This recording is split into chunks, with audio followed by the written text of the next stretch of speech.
This is Chris Vogler. I'm the author of The Writer's Journey, Mythic Structure for Writers, and also Memo from the Story Department, Secrets of Structure and Character.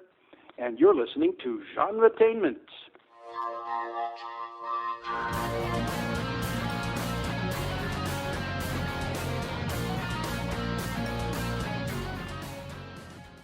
Hi everyone, this is Genretainment at Sci-Fi Pulse Radio, and we are your hosts, Marks and Julie, and what you just heard at the beginning of the show was a snippet from the song from our web series, Reality on Demand.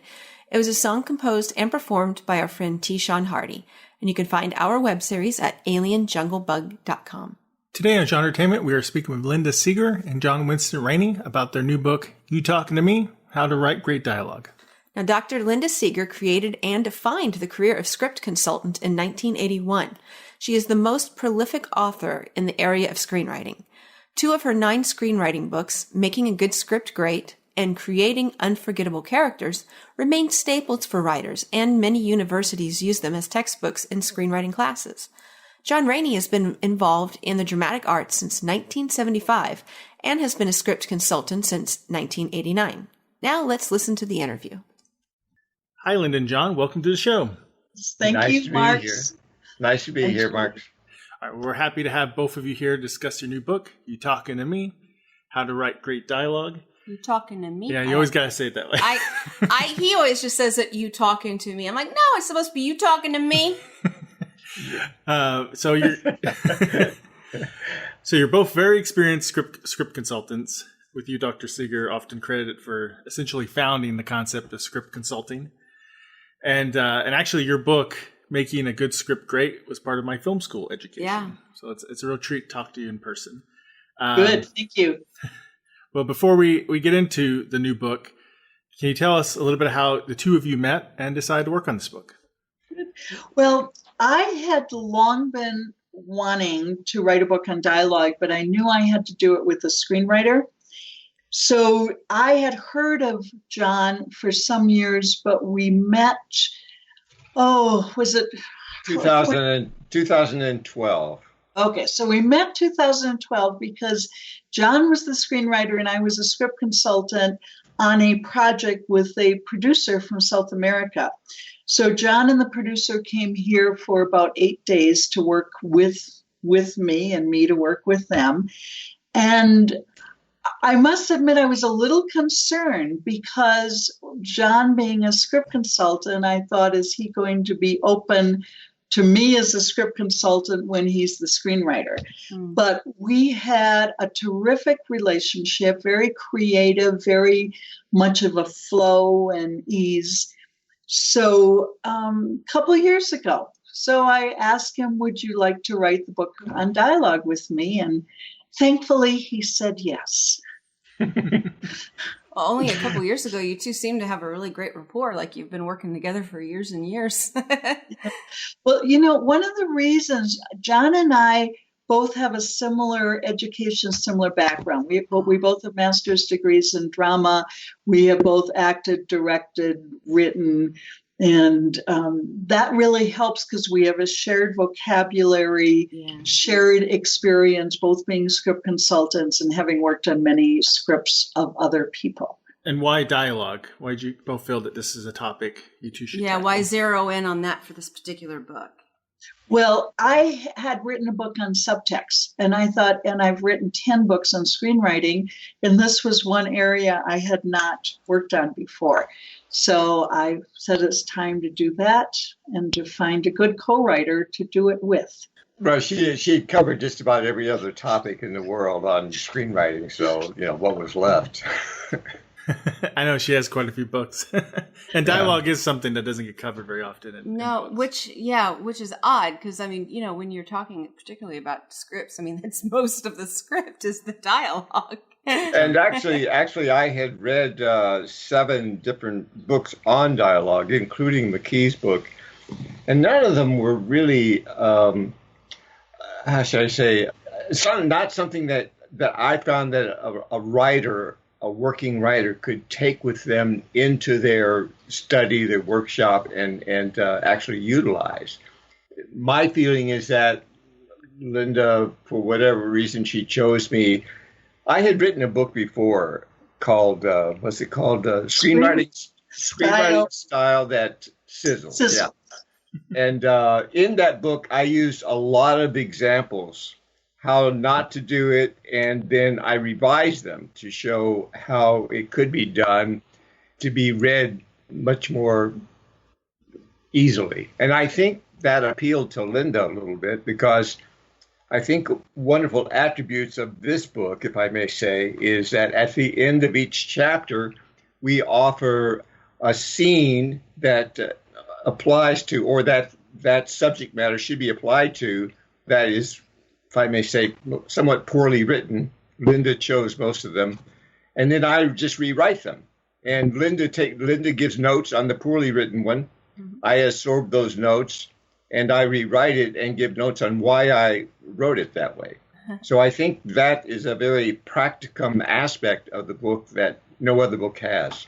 Yeah, and it's a very fun thing to read these case studies that I naturally got permission from my clients, and it said, as long as you don't use my name. And John is such a good writer, but one of my favorites is it's a medieval scene that's in the chapter on writing mission statements. And John decided to turn it into kind of a Monty Python kind of rewritten scene. And I cannot read that scene without laughing out loud. Yeah. It is absolutely hilarious what he's done with it. But we have a chapter on animals, critters, and aliens. Oh, I like that one better. And John had one of my clients had done something with Adam and Eve and the snake, and so John did the rewrite with we might wonder what does a snake sound like, but John figured it out. I have a lot of snakes in my life, and I listen closely. Hey, you're talking to someone who, my nickname when I was very young, I actually was called the Snake Lady. Well, it was a good thing. We had, it was when I was in school, in our school, we had animals and animal husbandry, and we had a Western garter snake, and he was my buddy. He was my best friend there at school. He was so sweet, and I'd hand feed him little fish, and I'd hold him, and I'd give him little kissies. We'd kiss, and yeah, that weird, Julie. That is somewhat weird. I love animals, and he was a sweet, sweet snake. One of the things in that animals and critters and alien particular chapter is we talk about listening to animals on how they communicate, because we talk about dialogue in terms of both communication and expression. So you have something you're trying to get across, but then you want to write it in a way that is very particular for that particular character. And so part of my research was I figured out that my cat purred on the A below middle C. Oh, that's good. Yeah, I don't know exactly, how we use that, but that would be part of the research. And then I thought about the way I used to have horses, and the way that my horse would communicate with me is we wanted to get people to think about when you say, Fido, go get the newspaper, and Fido goes, arf, arf, arf. That's dialogue. Yeah. He's responding, and so often you don't see that communication with the cute little dog in the movie. As opposed to a dog that will bare its teeth and go. Yeah. Well, and so much animal communication is nonverbal as well. Yes. I mean, we've had rabbits. We have a rabbit now, and we've had rabbits, and rabbits in particular, they make sound noises and vocalizations, but they're prey animals. The large percentage of their communication is nonverbal. Now, I always say that doesn't mean they're silent. They're talking and communicating constantly. Yes. But do rabbits have vocal cords? They could even scream. Thank God never heard one. Really? But because rats do. Yeah. Yeah, they make noise. They can. I've had most of the time they do a tooth purr. So there's a tooth grinding, which means they're in pain, but there's a little soft tooth purr that's like a yay. That feels like a purr, like yay. But they can kind of make a squeaky sound and they grunt. We had the rabbit we have now. You mentioned Monty Python. It's hilarious because I joked when we got her. I said, "Oh my God, I need the holy hand grenade of Antioch," because she's white, she's albino, and she was 5 when we got her. Never been spayed, which can make a female very territorial and aggressive. But she'd also been abused. And so she was quite aggressive. I have scars. Like I swore this rabbit thrived on human blood when I first got her.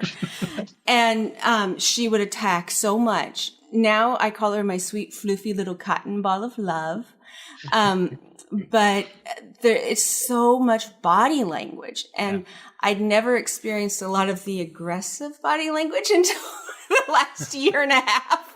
But they do make quite a few sounds. They can grunt and growl and snort and we shake had this their ears. One rabbit, Suki, who was so energetic and nice and everything, and she's and great with the cats and stuff. And then we decided we get a second rabbit. I mean, we got this small puffy white rabbit that we were going to call Tribble, and we got her out. She's gray, actually. Or gray, I'm sorry. And then the Suki just started grunting and charging at her. And we're like, oh my gosh, snorting. What happened to our rabbit? And we tried doing all this stuff, like taking them to neutral territory and introducing them and all this stuff. And finally we were like, this isn't going to work. Bless her heart. She's a sweet, sweet little bunny, but Suki was so miserable and angry. We just couldn't do that to her. Well, you talk about being territorial. Cats are known for being territorial. Yeah, we've got cats. Because one of the things that we talk about is vocalizations almost of any kind. Mm-hmm. It can be part of dialogue, and we encourage the writer to open up and expand that idea. We use an example from that Leo Tolstoy, The Last Station, about Leo Tolstoy, where the main character crows like a rooster and Sophia, the wife, clucks like a hen. And that's kind of their little love sounds as they come together. Well, there's also my Briar Patch example, where there's the Briar Patch moans and groan, whatever it does. Yeah, and I think anyone who's ever shared a home with a teenager, adolescent boy knows that they speak volumes with their grunts and yeah. No, actually, most men do. Well, I was trying to be nice and say younger because I'm sitting here with my husband, but yes.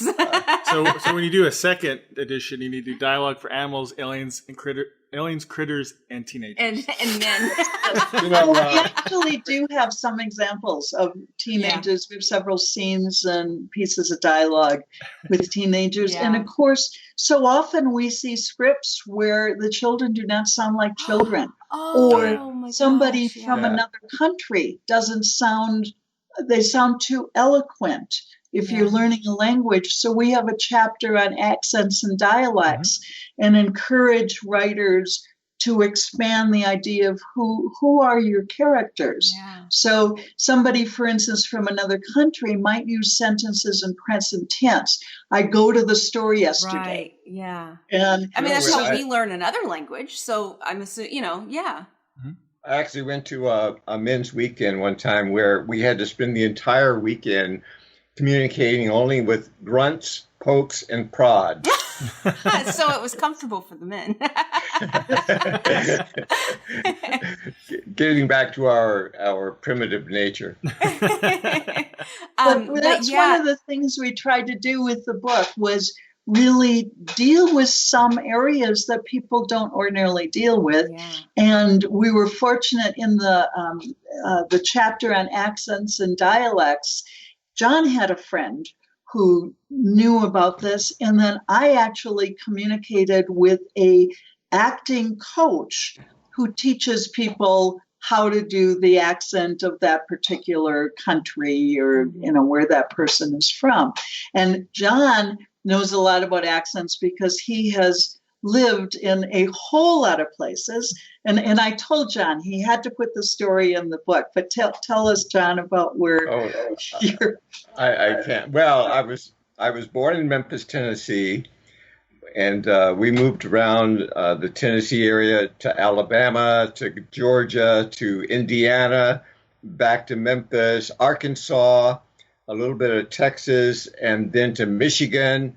And every time I had to change how I spoke. And I was an incredible hodgepodge of accents. So finally, when I fell into theater and acting, I had to go through. I was actually a charter member of the Bachelor of Fine Arts program at Wayne State University, and never acted before. And so they beat me up in there regarding my accent or my hodgepodge. And then I graduated from Long Beach State with other coaches there. And then I wound up at Cornell for my MFA program, and they beat me up even more because they made a tape of me saying, okay, this is how you sound now. And we're going to make a tape for you at the end of the semester, and we're going to compare. Boy, it was night and day. They beat all of the little regionalisms out of me completely. Well, I've noticed that's one thing, but it's actually one thing that kind of annoys me about American television is that when you watch most TV shows, no matter where it takes place, occasionally they'll set a show in like Texas or Louisiana and they'll do accents, but everybody, no matter where they live in the US on the TV show, sounds like they're from Southern California. Yeah, like nobody, and if you watch British television, there are so many different accents. You'll have 5 actors in a scene and they all have a different accent and they're allowed to do that. But in America, everybody has to sound like they're from Southern California. But I mean, listen to Reese Witherspoon. I think she's from Texas, isn't she? She's from the South. I don't remember where. Otherwise, or Tennessee. Tommy Lee Jones is from Texas, and he's got an MFA in acting, but he still sounds like he's from Texas. But I don't understand why it's supposed Same to with be. Matthew You have to be. The only way to be correct is to be Californian, or New York. Well, I think actually, that's not totally true.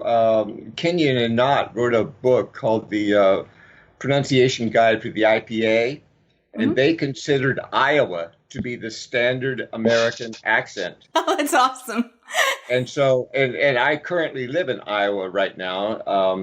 But I mean, that's just an opinion. You know why? Because they were both from Iowa.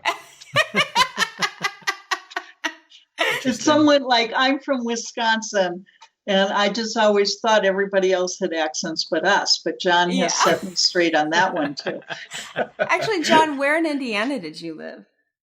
Vincennes, Indiana, which is right on the. I actually lived in Vincennes at a very early age, at 8 and 9. Yeah, the Hoosier accent is quite prominent, and so I was mixing my my Arkansas, Tennessee accent with a Hoosier accent by the time I moved back to Tennessee.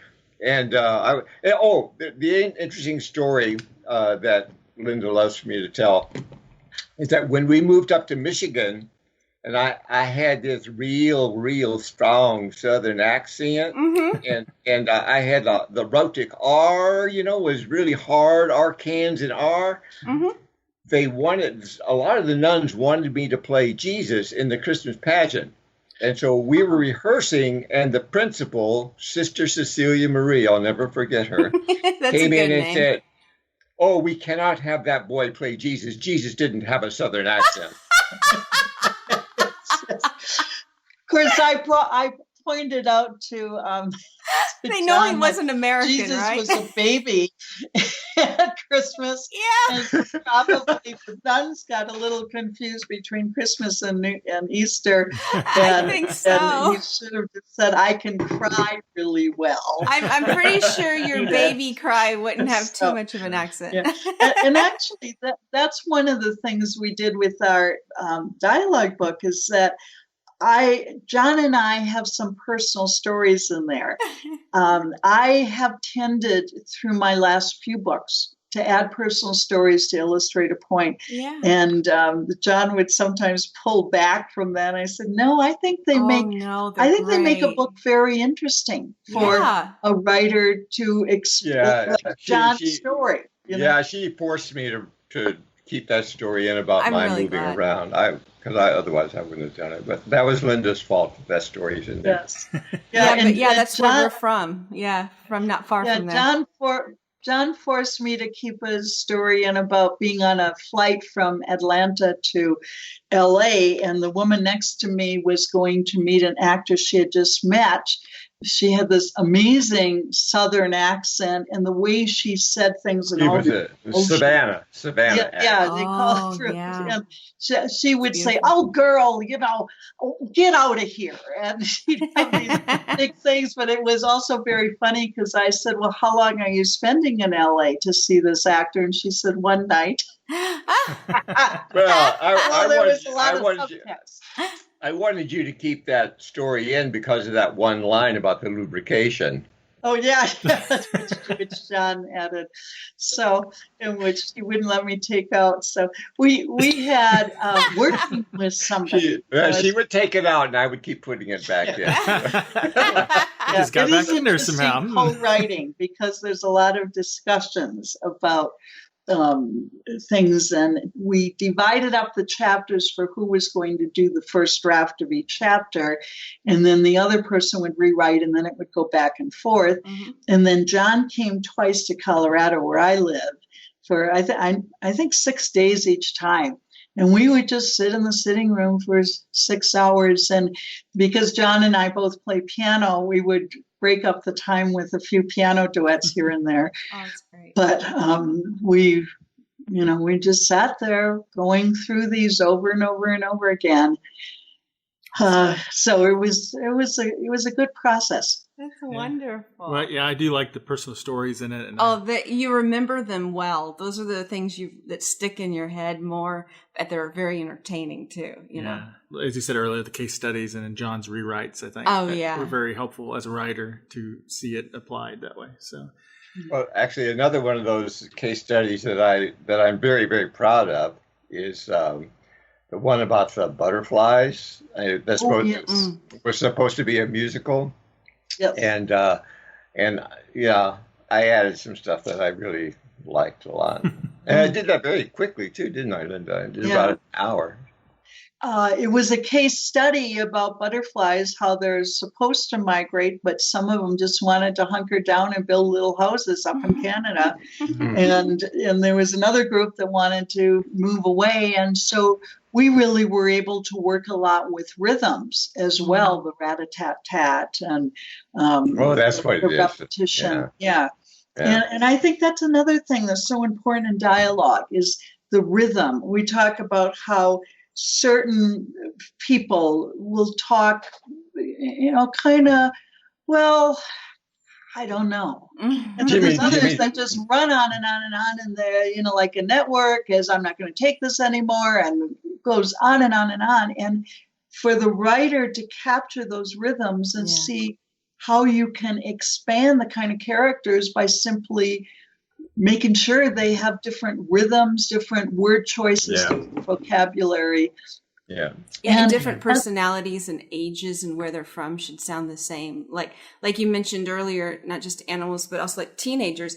Can't tell you how many times we watch a show and we're like, I know they're supposed to be teenagers, but they talk like 30-something-year-old.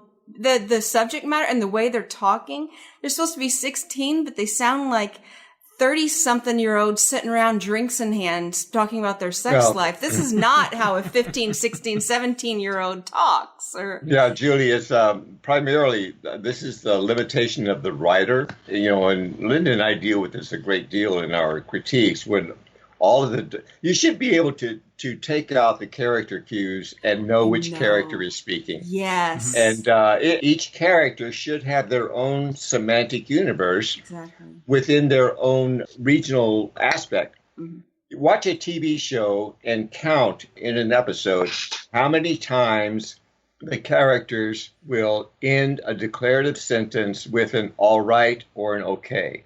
Mm-hmm. And what it does is it weakens the line. Whether that is on the page or not, you should only give that to one character, because in dramatic dialogue, what that does is it weakens all the statements. Yeah. You look at bless his heart, Aaron Sorkin if you watch West Wing, and you will see how many different characters will use the phrase, I'm sorry for what? Somebody will say something and the character will go, I'm sorry? And it's okay if one character does it, right. But when 5 or 6 or 7 do it, then it becomes a writer problem. Yeah, that's true. And some of it is these filler words like well and I mean, look, it's just that, all of that stuff. It's okay if you have a character like Charlie Kaufman in Adaptation, who is very self-conscious, do that. But when all of the characters do it, and often it is actors feeling insecure in the moment, and so they want to fill in the space instead of being dynamic emotionally in the space, being connected to the moment. You can have actors saying nothing, but being so connected to the moment, you cannot take your eyes off of them. Right, yeah. And so this becomes an actor problem as well as a writer problem. And also a director problem, because I'm having to study Stranger Things now for something we won't get into. All of these actors, except for 1 or 2, are overacting. They're attitudinalizing, what we call it, or indicating an emotion. And that becomes a director problem, primarily because a lot of these young actors are still young in that field. Mm-hmm. This is why one of the things, John, I recommend is that writers read their dialogue out loud. In fact, read the whole script out loud, and then go back and say, I'm going to just work with Mary's dialogue today. So all of Mary's dialogue, I'm going to look at it. Does it have similar rhythms or vocabulary that people's different jobs and different places they're from have a whole nother group of phrases or words. So when I moved to Colorado, I learned cowboys say, you see what I'm saying? Now it's a physical impossibility to see what you're saying. And in Colorado, they don't say cool, they say cool. Mm-hmm. It's almost like it spells C-E-W-L. And that was a big word we noticed when we moved here. So you begin to study and research different cultures or different careers and say, what are those words the person uses? And then if the word is too unusual, how does the writer help the audience understand what the word means? So one of our examples is a military scene where they were using all the words military people use, and we couldn't understand a word of it. Yeah. Because what happens is you get too much into the expression and not the communication, and then you start, and some people do the opposite. So when we worked on that scene, which is one of the case studies, is John figured out, how do I make it clear what is going on and who are the enemy soldiers walking across the ridge? Who are those tangos? And, they call for air support, but they use all those code words. But on the other hand, is the writer needs to know the vocabulary of that particular field.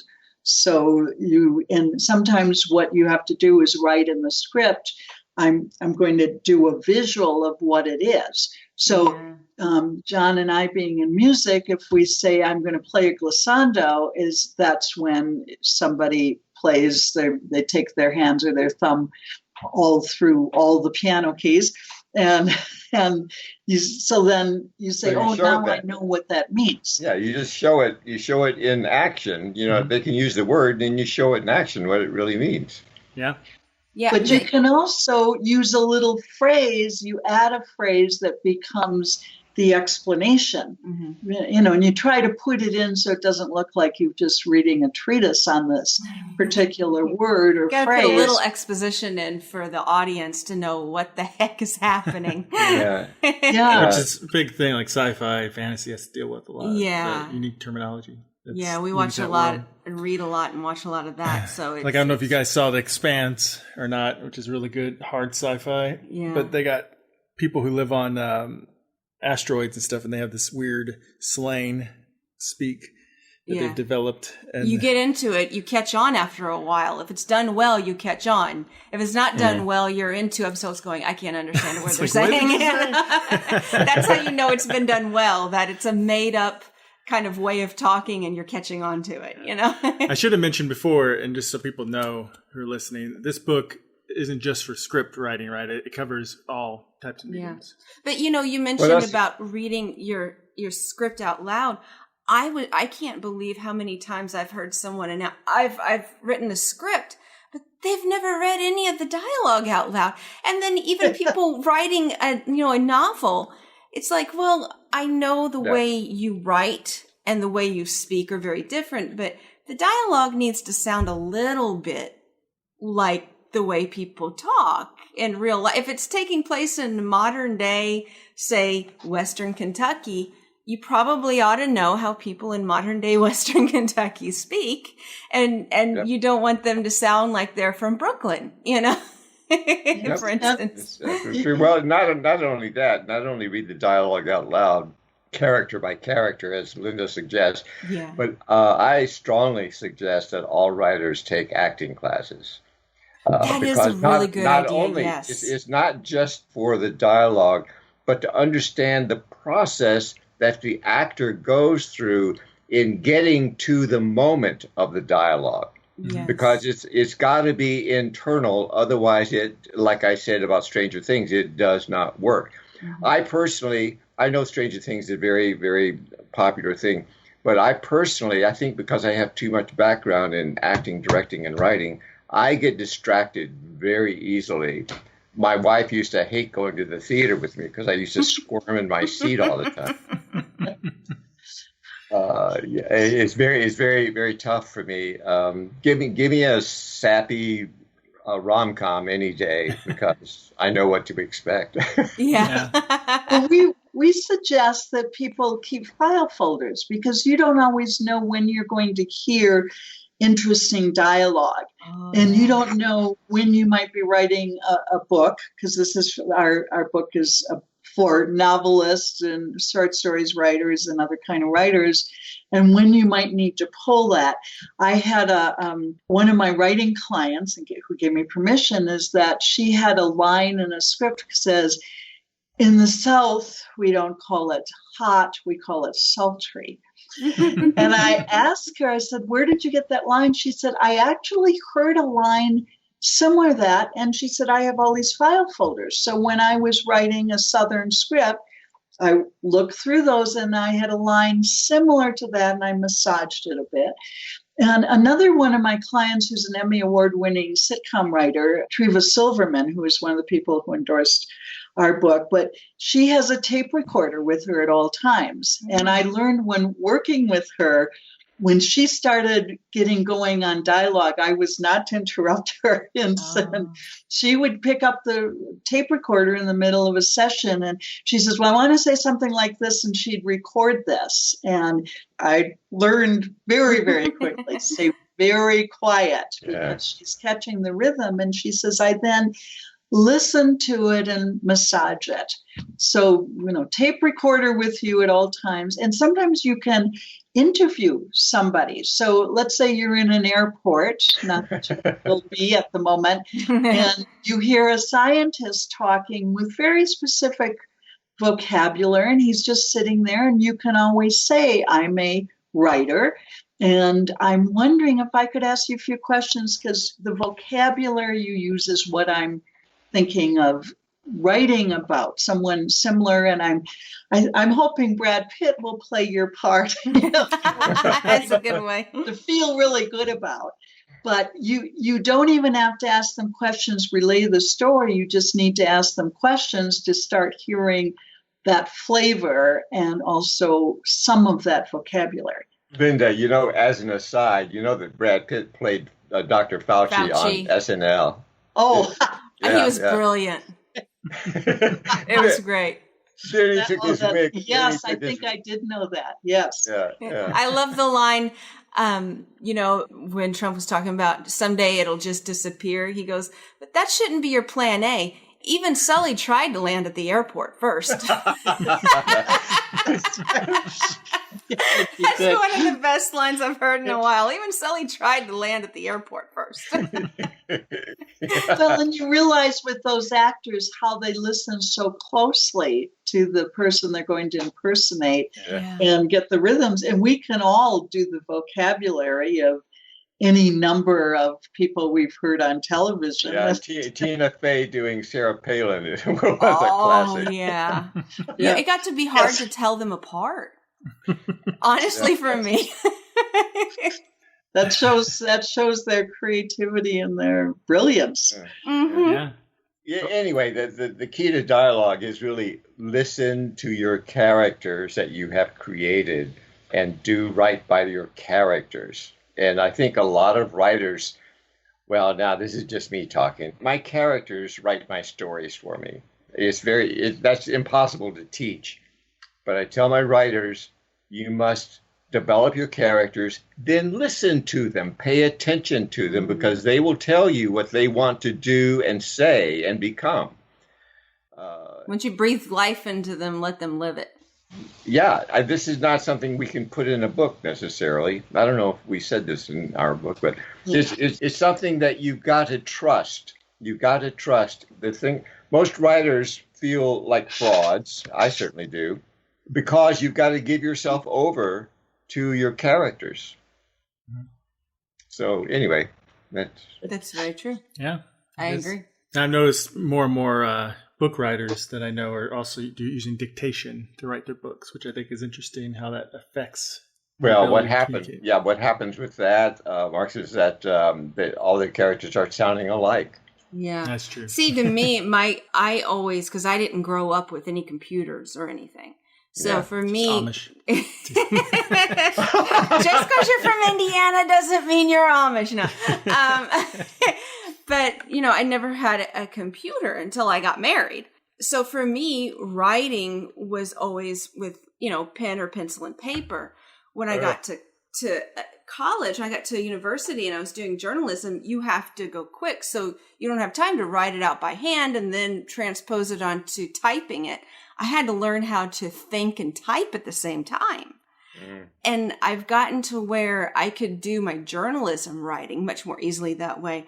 But I still, whenever I'm trying to really tap into creativity and really get a story started, or I'm trying to develop a character, I cannot do it any other way except pen and paper. So I'm sure some people, the tape recorder helps, but for me, I have to have that pen in hand on paper, or else for some reason I can't think that creatively. Yeah, but it sounds like you are tuning into your characters because, if things are flowing, then you start channeling your characters. Yeah. And I'll tell you again, I think the most valuable class I ever took in my entire life was a semester, just one semester as a senior in high school of personal typing. I had to learn to type in high school. Yeah, well, because touch typing, so I can type anything anywhere without ever looking at the keyboard. Yes. And I can even close my eyes. And John, your co-author won the typing award in high school. Congratulations. I was the worst in high school. And then when I got to be an administrative assistant, everyone joked that they saw smoke coming off my keyboard because I could go so fast. And it sounded like I was hitting multiple keys at the same time. That's just reading something and just repeating it on the keys. That wasn't the creative process. Yeah. That's not. Well, that's presumably each time we change technology, your mind really does have to go through some kind of a different creative process. Yeah. Because you think about from handwriting to typewriter and you can get distracted. And I have heard literary agents have said to me, something went wrong with the writing when they went over the computer. This is why I curse software companies who continue changing their protocol and their formatting. Yeah. Because then I have to learn a whole new thing, And it's like my brain's full, so busy trying to do this other thing. This needs to be automatic. Well, it's the same thing on when you type in, they correct your spelling, for instance, and or they say that's not a full sentence, and I remove all those. I said, I know how to spell this. I am deliberately either misspelling this or this person's name actually is spelled that way. Right. And same thing with sentences. Because I write books and not screenplays, there's many times I do not want a total a full sentence. I want to say he went there, period, here, there, and everywhere, period. It's I a might stylized want to do a choice. sentence. Yeah. Yes, and I think when you've written quite a while, you hope you've learned something about writing, and you begin to feel that freedom of how you use words and phrases and rhythms. Yes. Yeah. Amen. That's why I had to turn off Grammarly. It didn't work for me. No. Well, and it also will correct it to the wrong freaking word. Yeah. You know, that's not what I'm trying to say. You know, otherwise we wouldn't have all those funny things, memes on the internet with the bad autocorrect. You know? Yeah. True. Yeah. All right, so I hope everybody does check out this book if they want to learn more about dialogue. I was wondering what you guys have planned in the future. If you guys are going to write anything else together or not, or you have other projects separately in the works, or what you can say about it. I think we both have projects. I want to explore spirituality and creativity. I have a doctorate in theology, and then I have a master's in drama, and I've worked in the film industry since 1979, actually. And I've worked a lot with creativity. I've studied it in graduate school as well as for the last 40 years. So I want to look at that intersection, and that will be a book. But the other thing I have that I just started, I'm doing what's called Seger notes, like Cliff Notes. Mm-hmm. And I like that. Yeah, I take a different movie, a classic, every month. And these come out where you can buy them online, and they tend to be between 4,000 and 5,000 words. They're generally 5,000 words. And they are actually published by the daughter of John Huston, the director. Oh. Allegra Huston is twice 5 publishers. Allegra. Not Angelica? Yeah, no, Allegra. It's the sister of Angelica. Okay. All right. And she's a great editor, and James Nave is another person with that company who I had known. So I'm doing those. I just finished Jojo Rabbit, which will come out August 1st. And each time I look at the script in terms of what can be learned from this movie that can help the writer, because you will probably hit this challenge someplace in your writing. And if you understand how it works in this movie, you'll be able to make it work in your own script. Oh, excellent. Yeah, please share with me the link to that, and I'll put it in the show notes. Oh, how about you, John? I just take things as they come. I like that. Right now I'm working on something that I don't know how much I can talk about it, but it's an expert witness thing. That has been filed, so I probably shouldn't talk about it at all. Yeah, Correct, because I got John that job, and she keeps sending me stuff. And what did you say? I said you have to be so careful about what you say about these cases. Yeah. I mean, we can't communicate via email anymore or anything like that because it's all what do you call it? Discoverable. Yeah. So exactly. John's next project is he could tell us, but then he'd have to kill us all. Yeah. But it's Linda's retiring, and she's sending me all of her stuff now. Yeah. So, that's good. That's good. Well, yeah. I'm making a little money, but really, I keep telling Linda, I just want to do the big item projects. I just want to write a screenplay for $1 million a piece, and. And I'll be good. That would be preferable. Actually, quite honestly, when I do a critique and I overdo, and Linda keeps chastising me for that, I can't help myself. But by the time I get finished with one of those, I might as well have just written the screenplay myself. Mm-hmm. Because, the last one I did was, close your ears, Linda. Was 14,000 words. She just needed it. She needed that much feedback. And so, yeah, she's very appreciative. But I could have written an entire screenplay by the time I finished that. And I do try to encourage people to hire John to just rewrite it. He was a lot more experienced. It would actually be easier. I've done some editing, and I have a terrible, I have to stop myself because I'll basically just start rewriting it. Oh no! When I edit, Julie, I do the same thing. And I'm like, I can't I'll rewrite tell you, this. As an author, you have to be real careful. John and I had an editor early in this process. Yeah. He rewrote us and didn't mark what she was doing. And then I started reading. I said, something is wrong here. And you don't know what, but yeah. We had to they got a new editor, and we had to actually start all over again and go back to the original to see what she had done.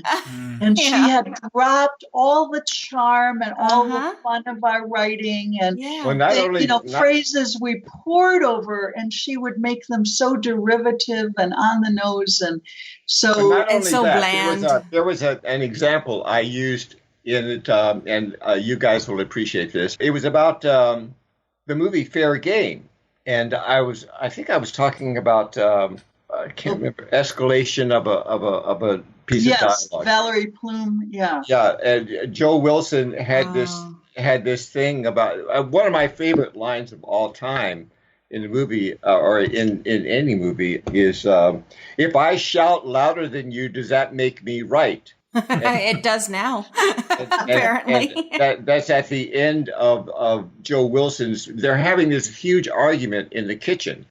And Valerie doesn't want him to pursue this thing with Congress and or the White House and Dick Cheney actually, and he has this line, and so I use that as a strong example of how dialogue escalates and how you write it so that it shows escalation without using capitalization or underlining or anything like that.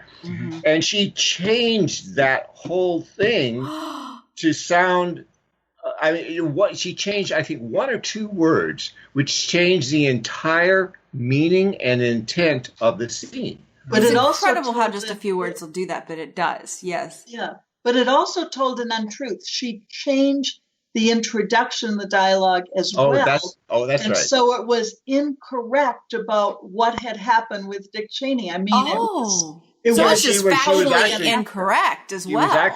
She was actually advocating for Dick Cheney instead of showing.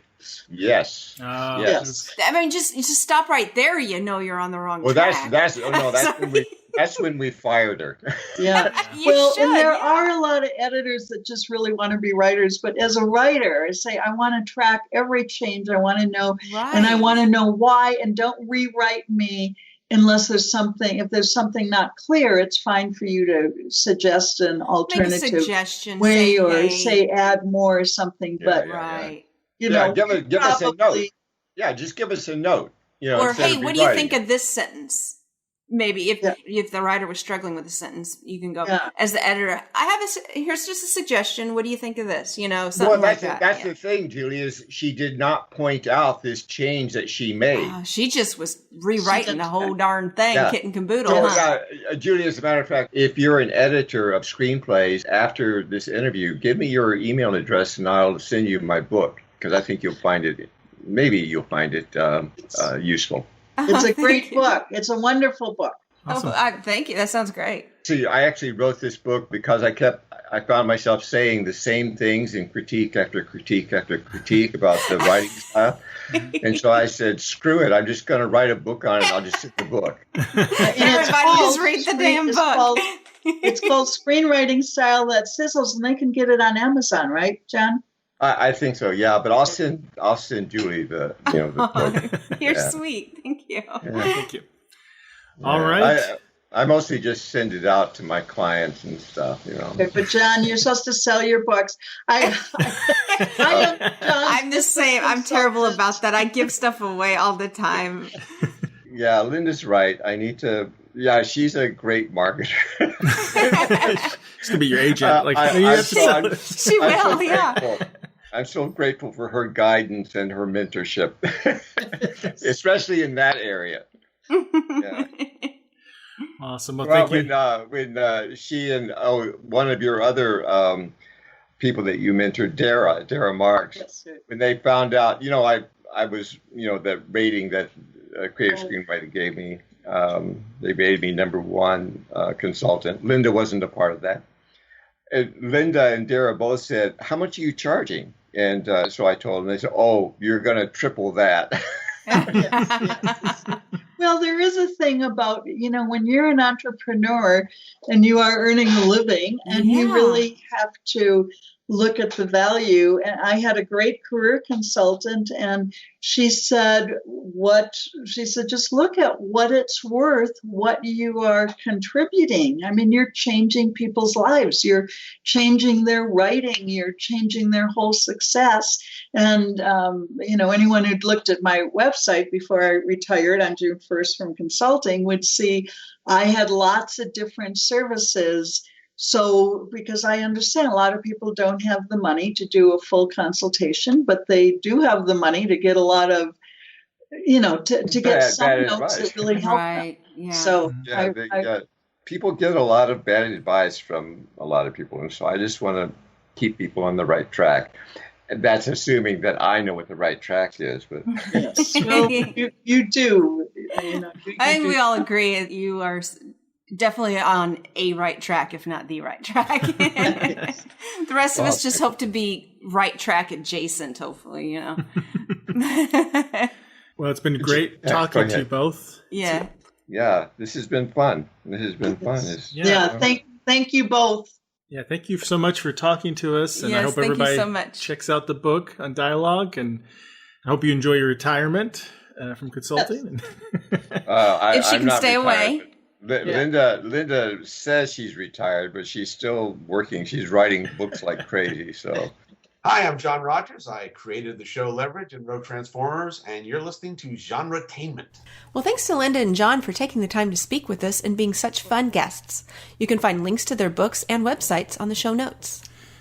So that's it for today's Genretainment. We have a number of interviews lined up for the next few months, so keep an eye out for those new episodes. And don't forget, we have over 125 episodes archived for your listening pleasure. Until next time.